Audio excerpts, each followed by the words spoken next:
as far back as you can see, they have such an advantage, or they're experts of psyche and how all this shit works. They have such an advantage because they know how you'll behave in every situation, whether stress free or incredible amounts of stress, and it's just like, man, that's all the stuff that's like out of my wheelhouse, like there's so much I don't know. I'm very like, I'm like the horse with the blinders. Like I'm really good at what I do, but I kind So of regret that. I so kind of it, regret not, because go ahead. in your own words, describe to my audience, what is it that you do? Like, if you give me your job description. So the whole purpose of my um, work is to help you understand the mechanisms of the priest class, which has been the primary rulers, like the controllers of every civilization. And everything we are ensconced in right now, like are all of like when this country was put into bankruptcy and everything was changed with the 1933 Emergency Banking Relief Act, they basically converted the public debt into a public trust, and the people were all liable for it at being citizens of the United States. And so there's all these things that are not the code of honor of our country that have been implemented to deprive us of freedom, of the fruits of our labor, of just like basic common sense stuff. And it's all through contracts. And so my entry into this was through the monetary system, trying to figure out why 2008 happened and why nobody that was real powerful that I was around and had all this knowledge warned of it or saw it coming.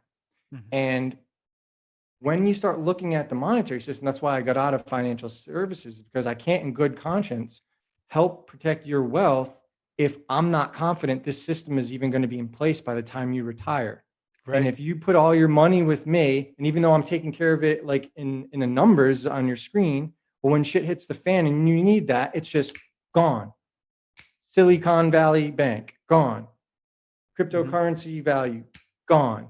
It's like a way to siphon, to transfer wealth, because the people that you're storing that with, they're making profit off of it, and so they don't give a shit what happens to you because they're making the same amount either way.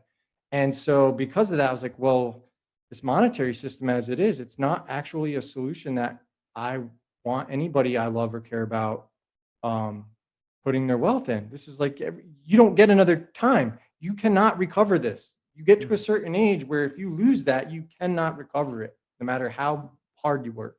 And so that combined with like the property taxes and how our elderly, they're just constantly, they have to pay property taxes. So if the property gets too high, the taxes get too high, and they can't afford to live in the house that they bought and they've lived their whole lives in, and then they get forced into a nursing home or assisted living, and they give them a bunch of drugs and they kill them. And Mhm. so there's all this stuff that in our system that is really horrific. But when you get down to the nitty gritty, you find out that it's ecclesiastical, and this goes all the way back to the church. Mhm. And for those who don't know, they call themselves ecclesiastics because ecclesia, it means to be called out, right? And so they look at themselves as being called out by God to be like the custodians of everything. And what these priests have done, as far back as we can go, is they're the ones that deprive everybody of everything. And the government and the kings and the rulers, they're all, like we were talking earlier with like the agents and stuff, like the buffer. They're the ruling class, and the governments are like the buffer. So people get mad at them and never suspect what the priests are doing. Because if you were to tax people, they're not going to put up with taxes. But if you can create a religion that they all willingly go to, then people donate their money. They pay the tithes willingly because it Mhm. makes them feel good. I'm going to get salvation. I'm helping my church. I'm helping my community. Right. And I think at certain points in time, the priests are responsible for the poor and they are taking care of the sick, and there is good things about them. But over time, once the monks took over the system, you really see this with the Jesuits in like the 600s or whatever. it it becomes everything that like people hated about the Egyptian monks now is in Europe. And we have lived in the last 2,000 years of literal dark ages because of the religious institutions. And the problem with this is all of their authority is presumed, just like the shape of the earth. They never actually measured curvature. They presumed that it was a globe and then calculated based on that. That's why I always ask people, do you measure things or do you calculate? Because if you calculate, you're not doing anything real in the real world. There's no exchange. And so these monks they have literally deprived us of a good quality of life, and they are the result of war. And when you look at like why these institutions are so powerful, is at any point a king who's in favor with the priests can levy, like he can just say he knows how much money he can get out of every church, he knows how many soldiers he can get out of every church, and they can summon an army of like 400,000 people, and tons of gold to support their efforts like that. Whereas if the church didn't exist, you would have to have some sort of tax that the people wouldn't fucking put up with.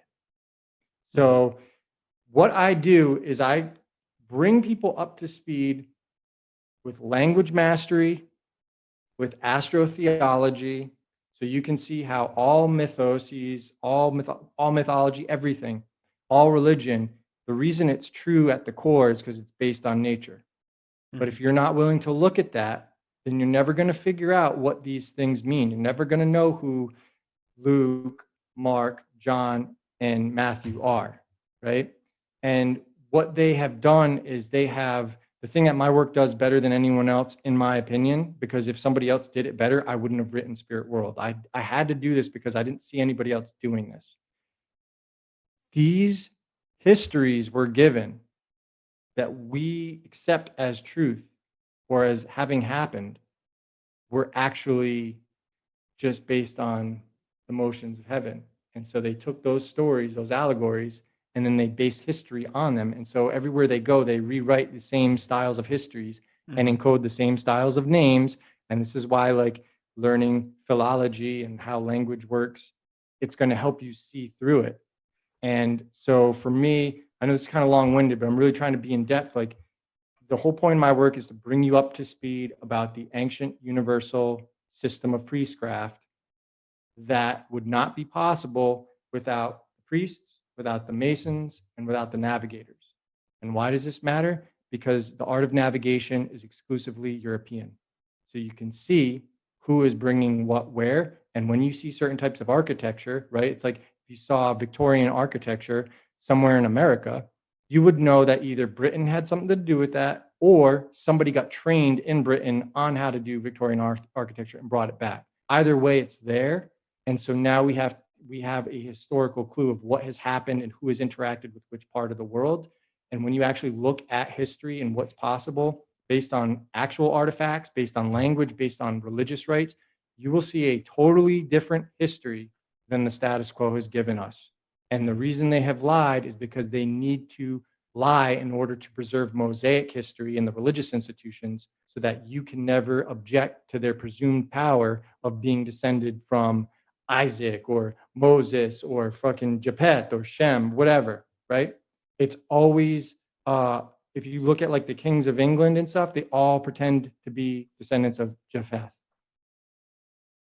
When you actually know what the mythoses is and the astrology, you know what you're looking at, and those are not historical characters, meaning their authority is totally invalid. They're just like you and me. They are not special boys that deserve any extra rights than you. They don't have a divine right to rule.